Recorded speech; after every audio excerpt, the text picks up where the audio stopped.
Ali Ahmed. I am the chair of United Against Fascism Wales. And we've got other committee members here as well. I'm going to hand this over to Abyd Aziz, who is a friend of ours, who is a campaigner for Palestine and other as well. Abyd Aziz. How are you doing? Assalamu alaikum, sisters and brothers. Sadly, I went to watch the film Black Klansman on Friday, and it's really scared me about public speaking, because if you think of people like Malcolm X or Stokely Carmichael, they could gather people, they could really get an emotion going for people about going out and doing stuff. And that's what we need to do. We need to speak to each other and build that passion. Before we look at that, before I talk a little bit about Worcester, just a reminder of an anniversary. Think back to September 2001. Actually, on the 15th of September 2001, Balbir Singh Sodhi was murdered in Arizona. He was murdered by people because he wore a turban and a beard. He wasn't Muslim, but he was one of the others. We need to remember those kinds of things, that it isn't just about Islamophobia, it's all of us. I'll try and stop shaking by the time I finish. Put it down there. I think from my experience, and yes, recent experience around Worcester, but my experience growing up, I grew up in Wembley, I worked in Southall, and think of places like that, think of places like Oldham or Bradford. We expected the establishment to protect us, and of course they didn't. And it was only in those areas when we gathered, when young people gathered. I just remember playing cricket and some of the kids just taking the stumps and going to town with the stumps because there were skinheads in town.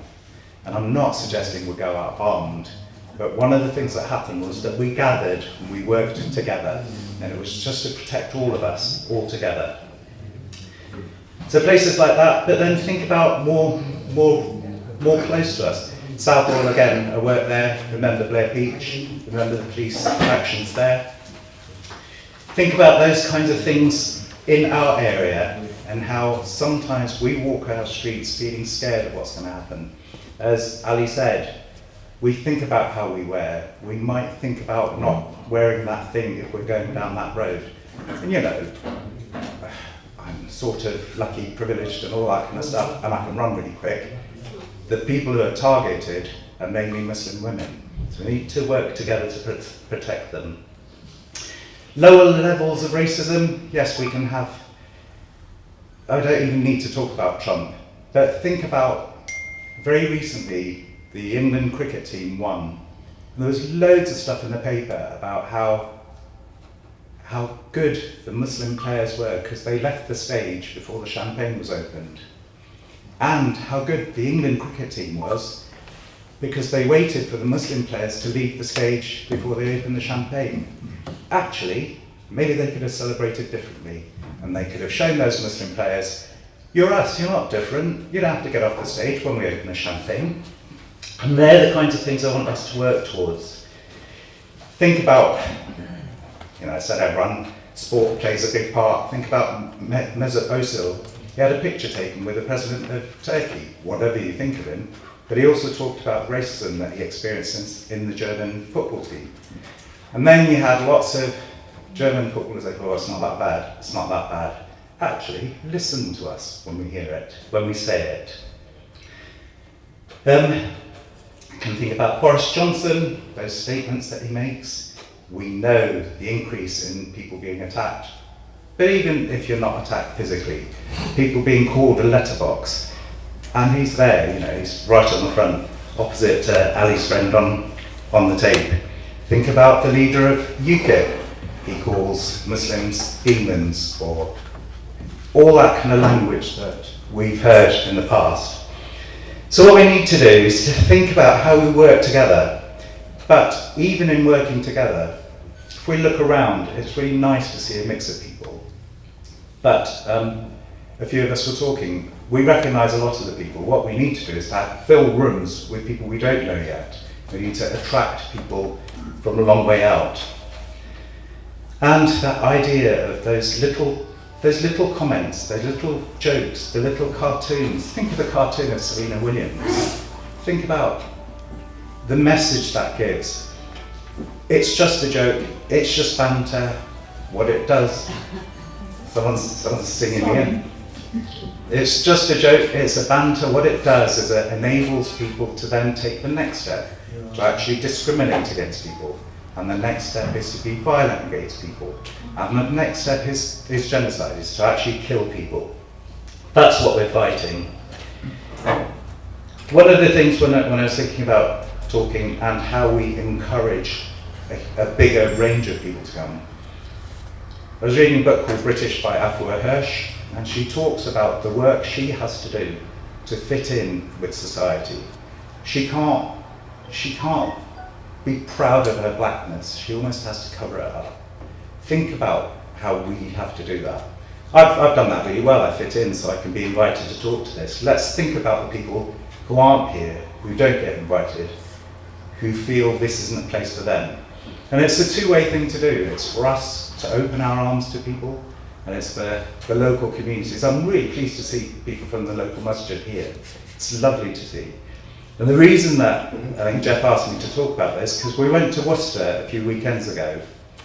There was a small group of us from Cardiff.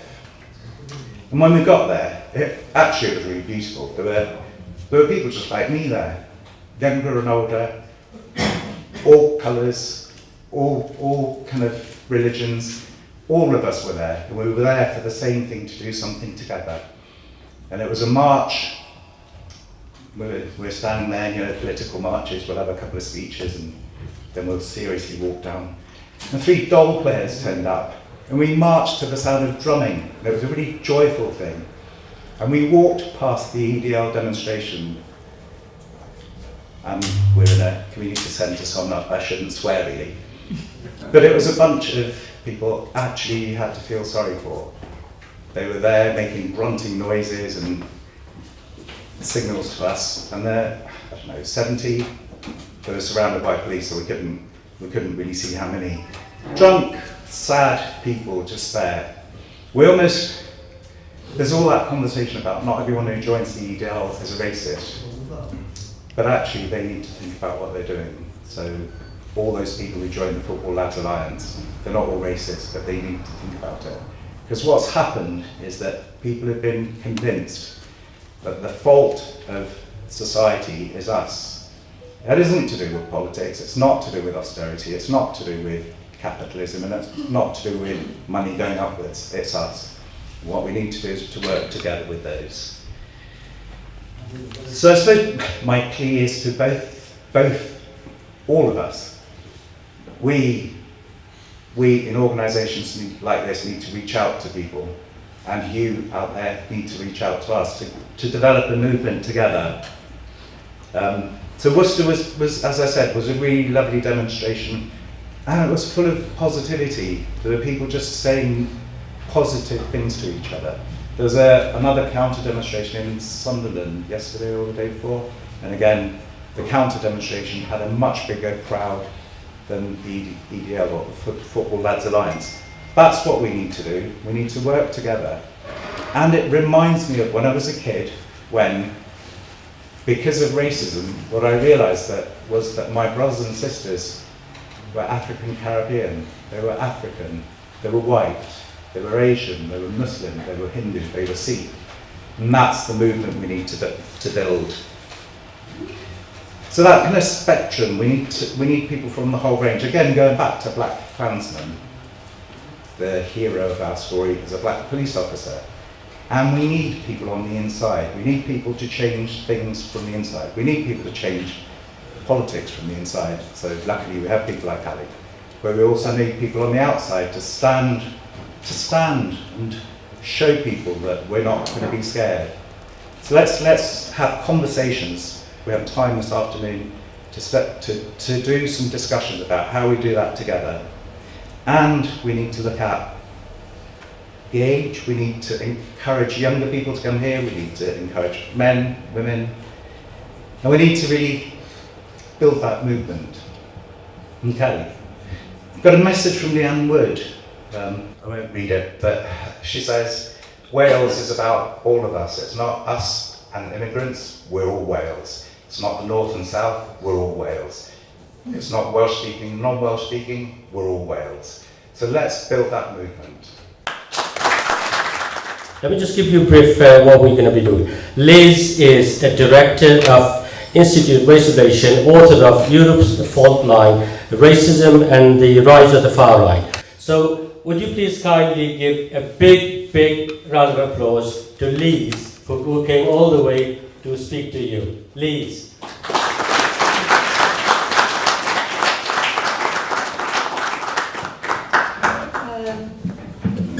I've been asked to talk to you about my book, which is about the rise of the right in Europe. And I mean, you might be thinking, well, we're going to leave Europe. Why do we need to know about Europe anymore? That we may be leaving Europe, that European racism and fascism is not leaving us. I've been involved in anti-fascist movement for over 30 years. And I remember opposing an EDL march about 5 or 6 years ago in London, and it was like nothing that I had ever seen before. I was actually treasurer of a group called Anti-Fascist Action, and at that time we were mobilising against the British National Party, but I had never seen the behaviour. I mean, the British National Party were at that time were organising a demonstration every year at the Cenotaph on Remembrance Day. But they had an organisation discipline about them, and I'd never seen anything like the way that the English Defence League behaved on a demonstration. But I think one of the most important points to remember when we look at this in European context, that there are many faces of the hard right. They don't just come in the face of a thug. They can come in the face of a well-organised and disciplined terrorist. They also come in suits and ties. They are the wealthy as well as the poor. They are men as well as women. So I think that's the first point that I'd like to make. I'm just going to talk about 3 things. Jeff asked me in traditional left form to talk about what is to be done. So I want to talk about what is the problem and what is to be done. I'm going to make a few points about the general picture that I think we face, the terrain in which the hard right are going on. Then I'm going to talk about the specific problem of what actually is the right, the hard right, the far right. And then I'm going to talk about some more sort of practical things about what we can do. It's almost like I've written a book just to come here. These are all my notes, so hopefully I'm not going to get too lost.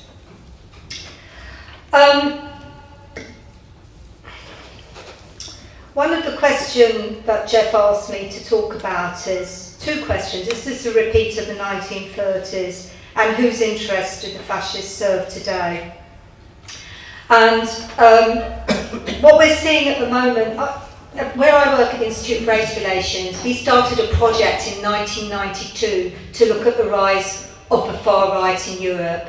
At that time, you had groups like the Front National in France, the Freedom Party in Austria, Alleanza Nazionale in Italy. They were fringe parties, and all the mainstream parties had a policy of the cordon sanitaire around them. Their policies around national preference, our own people first, are now in the centre of society.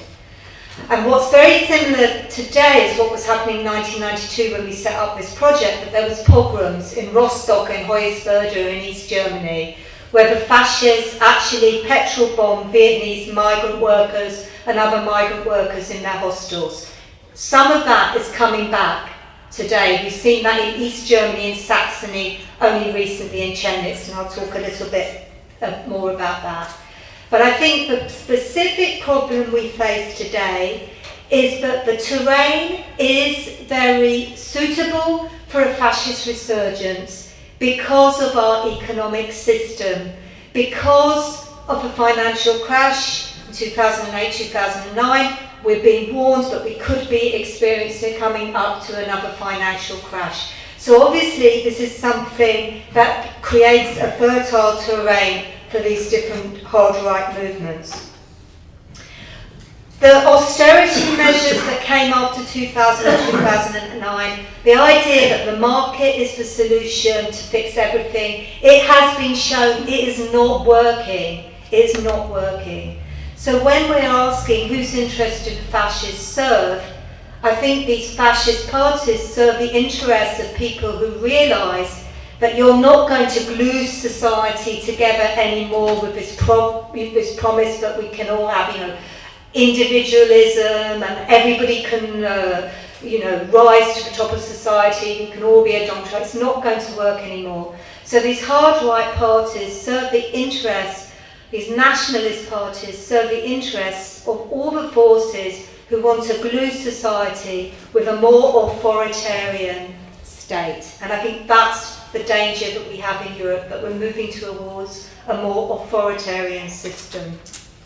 The other thing that we face, obviously, in Wales, I can see from all the literature that Unite Against Fascism have been producing, that the grounds that the hard right are building on is Islamophobia, it's anti-Muslim racism. But in the European context, it's also the refugee crisis. It's also the fact that we see in the world the biggest mass displacement of people since the Second World War. And you see in the European context how the anti-migrant racism and the anti-Muslim racism converge. Because actually many of the refugees from Syria, from Afghanistan, from Sudan are also Muslims. So this is the problem that we face.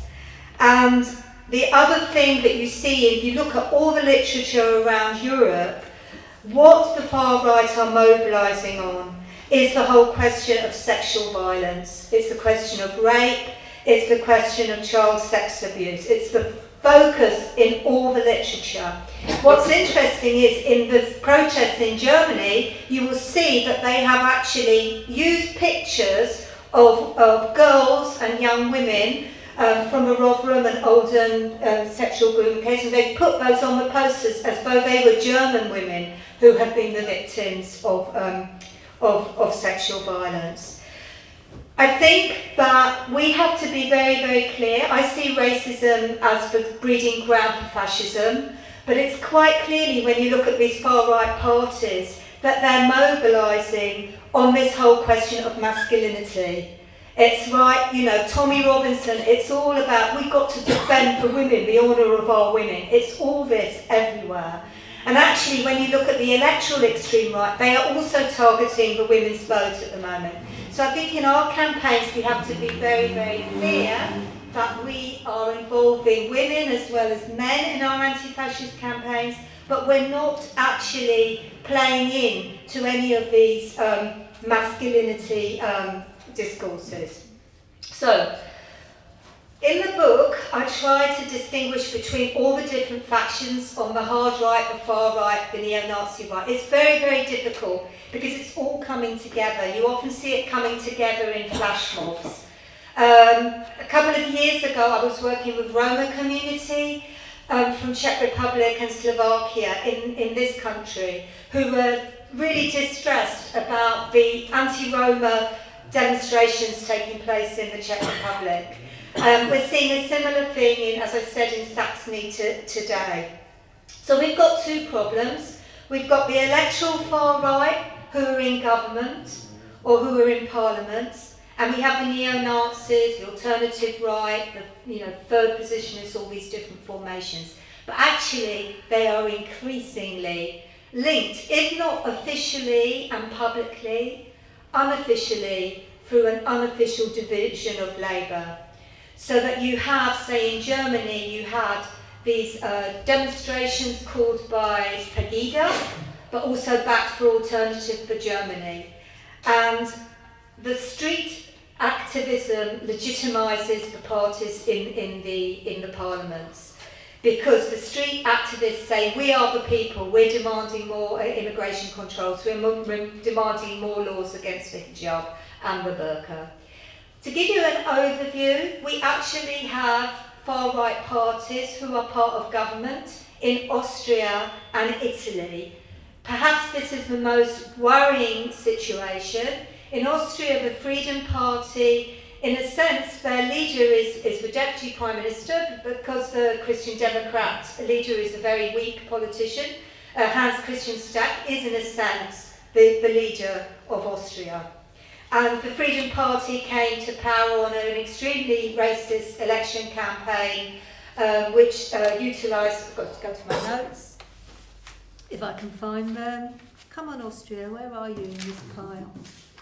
Yeah, so the Freedom Party won the election on campaigns like more courage for Vienna's blood, home instead of Islam. So that's very, very worrying in Austria. But they're turning the whole politics in the centre to the right. So you actually have a situation in a region called Burgenland where the Social Democrats have gone into a coalition government with the extreme right. In Italy, the Five Star Movement, which some characterised as a left movement, I don't really characterise it myself, they're populist.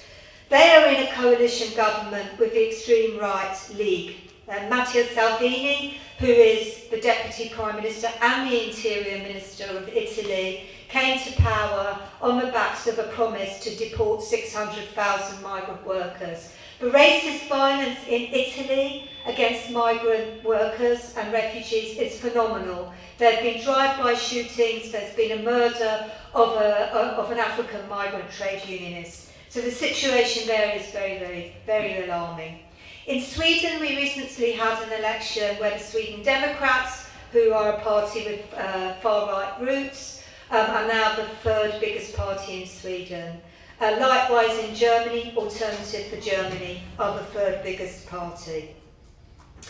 But this is a very, very fluid situation, and you're beginning to see new formations developing, where so-called mainstream electoral parties are actually willing to go into alliance with far-right parties. And I think this is very interesting when we look at what's happening in UKIP at the moment, where UKIP have allowed free members of the alternative right to join them recently, and are also canvassing for Tommy Robinson to be allowed to be a member of UKIP. So I think we're beginning to see UKIP going now into more like obvious far-right formation. As I mentioned, in Germany, in Chemnitz, where we had a situation where Pegida, Pegida and anti-Islam movement have gone into virtual alliance with Alternative for Germany,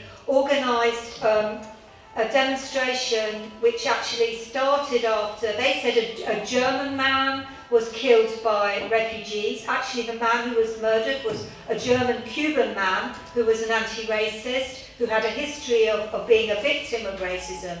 But they immediately seized on this murder. They said the victim had been defending German women. There had been nothing like that had happened. They immediately seized on this murder to organise a street protest that went on the rampage and actually committed many, many very, very serious racist attacks, and also attacked a Jewish restaurant.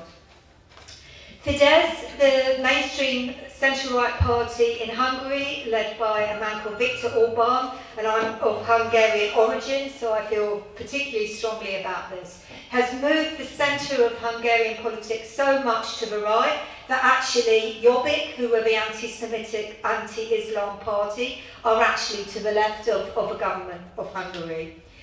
Then the other thing we see around Europe is Steve Bannon. You all know Steve Bannon, who was Trump's advisor, election campaign advisor, is now acting as an advisor to many European hard-right electoral parties to set up and fund a new movement.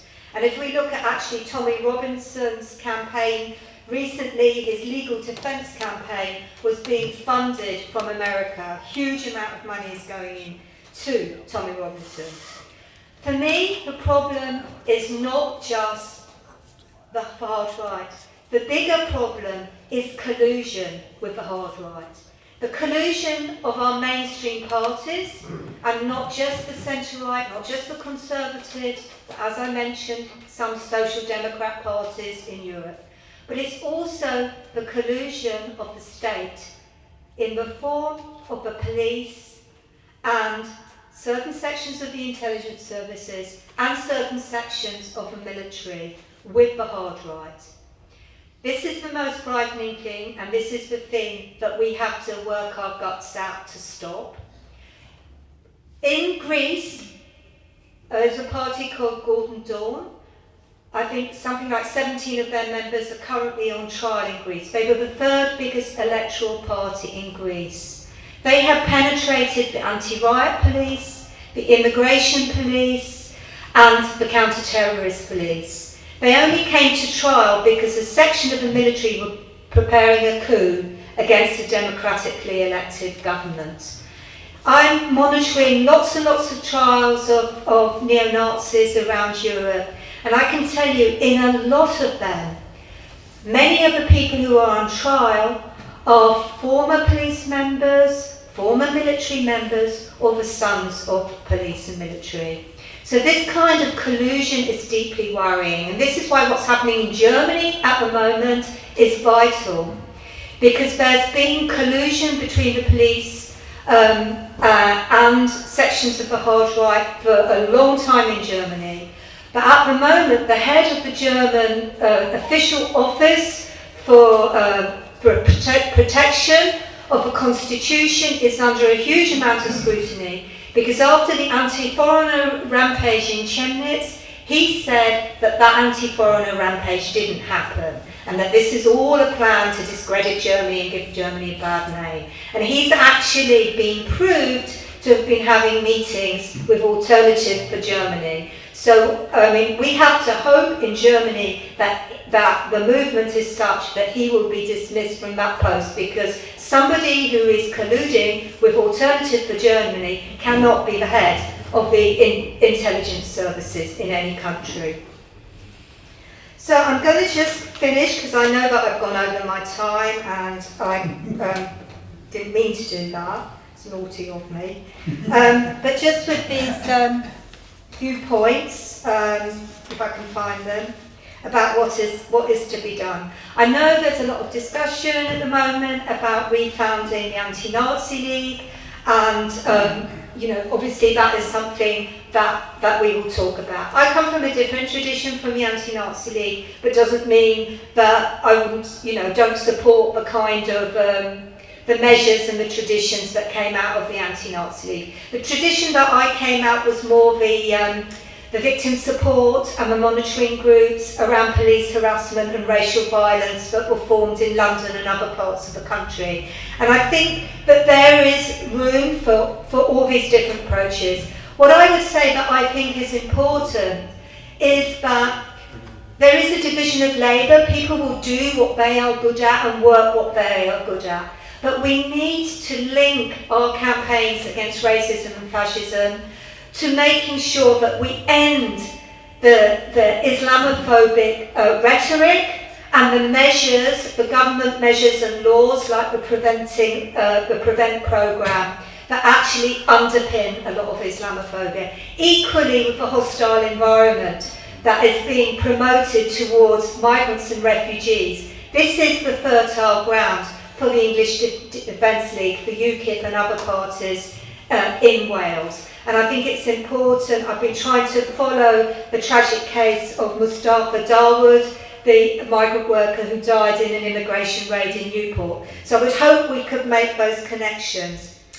We need to build a broad-based democratic organisation that provides a space for everyone. We need a community of resistance against fascism, but we also need to engage with professional classes. Anti-fascism is a core value. The government and the police, which often police anti-fascists as though they were a bigger problem than the fascists, are not recognising that if we're talking about a European home, what could be more core to a European home than anti-fascist values? So I think that we need to document like when there is a demonstration, like in Worcester, and when we have harsher measures from the police, we need to document those stories. We need to document our cases in case they turn our cases into issues. So the thing that I always say, that our anti-fascism must involve everyone, not just the militants in our community, but women as well as men, young people as well as people like myself who hopefully have a little bit of experience to offer. I think, to conclude, I will say that "They shall not pass" is such, for me, a profound slogan that came out of the anti-fascist struggle in the 1930s. But I think that slogan is taken to mean just that we defend a community when the fascists come in. I think that we should deepen that slogan, because "They shall not pass" is also a measure of how much we value democracy. Thank you.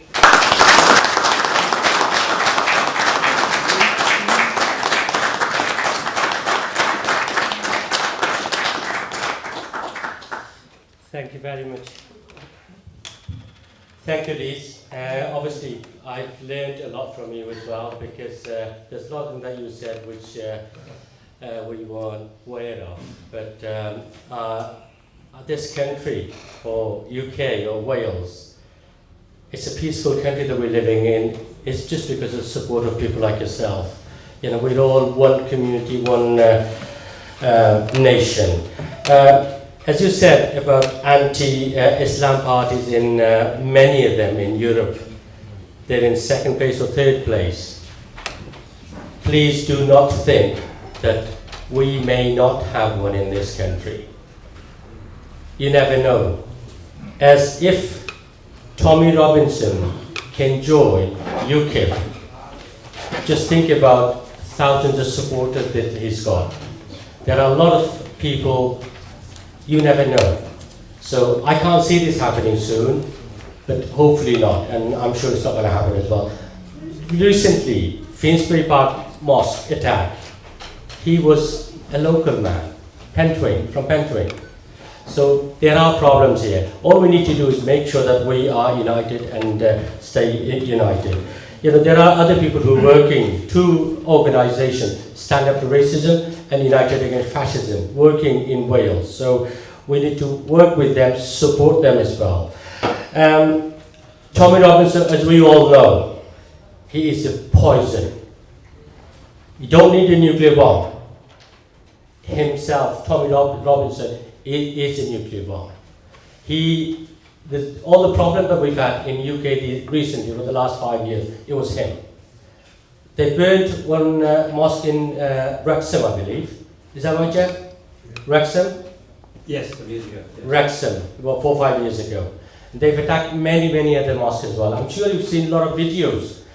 Tommy Robinson supporters going to Muslim shops, restaurants, saying, "You sell halal food? Yeah, not from tomorrow. If you do that, if you sell halal food in your restaurant or shop, we'll burn your place down." That's what they've been saying. I'm sure many of you have seen it.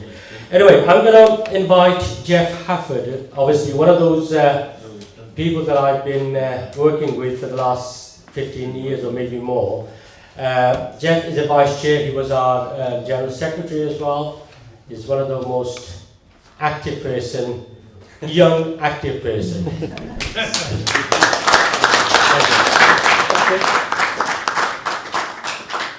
I mean, around the walls here, you can see just a tiny fragment, you know, of some of the things that have been produced over the last 30, 40 years, both nationally and here in Wales. It's worth reminding ourselves that they actually do represent some achievement. You know, don't vote for the fascist BNP. Well, there's no chance anymore because you know, we did defeat them. And they do actually also represent successes. Shows also what we're capable of. I just want to cast, well, some people may remember this, mine's back to the 23rd of April 1977. 23rd of April wasn't an accidental date. It's St George's Day in England, and it's 3 days after Hitler's birthday, which leaders of the National Front used to celebrate. And it was the first of their big marches. It was in Wood Green, Haringey in North London. And there were maybe something like 2,000 or 3,000 of us, but actually only a smaller number of those actually went to confront them. And as they came down Wood Street shopping centre, in front of them were something like 25 or 30 youngish men, each carrying a Union Jack. And that was their honour guard. And they actually had taken that whole kind of idea from old newsreels, you can see, of what happened in Hitler's Germany. That kind of, you know, we're here, we're aggressive, we're a threat, right there up in front of the demonstration. Ever since then, successive fascist groups have tried to distance themselves from that kind of imagery, and it's been actually one of the weapons that we've been able to use to actually say, you know, if you remember the war, if you don't remember the war, you certainly remember what actually happened in it. This is what these people believe in. But we've seen the BNP try to distance themselves, the EDL tries to distance themselves. And when we come and look at, for example, the sort of things that Liz was talking about, you know, the far right these days gives itself all kinds of different labels, or given sort of different labels, the far right, extreme right, right-wing populists, etc. And it's important to understand those differences, because it does make a difference in the way in which you attack them and that you try and get rid of them. But when we saw 15,000, mainly men, marching in support of Tommy Robinson down Whitehall back in the summer, and then a few weeks later 6,000 marched there, and we've seen demonstrations of the Football Lads Alliance, or the Democratic Football Alliance, of 1,000 or more huge demonstrations they had of all the various football games in Park Lane. When we see them, whatever you call them, or whatever they call themselves, to me they are clearly a fascist threat. They're the same threat that the National Front posed back in 1977 when they had their honour guard and so forth. They may not look the same, but the threat that they make, the aggression with which they make that, is the same. And I think that, you know, one needs to understand that that's, you know, who they are and why they should be opposed. And